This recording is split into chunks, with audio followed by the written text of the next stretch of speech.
ছোট্টবেলায় শৈশবের কথা মনে পড়ে। যেমন আমরা ছোটবেলায়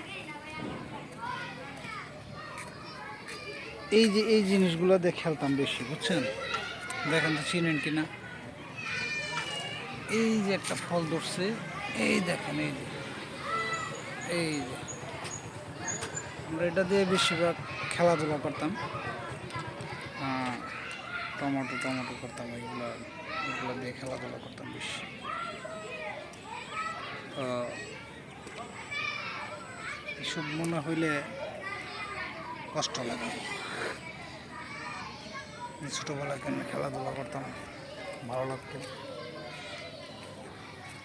ঠিক আছে, আরও কিছু গাছ হবে যা সব কিছু পিছনের কথা মনে করে দেয়।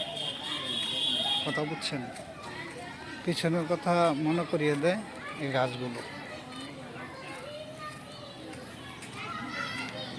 তো এখন তার পিছনের দিকে তাকাইলে হবে না, সামনের দিকে তাকাইতে হবে। ঠিক আছে, ভালো থাকবেন। আসসালামু আলাইকুম।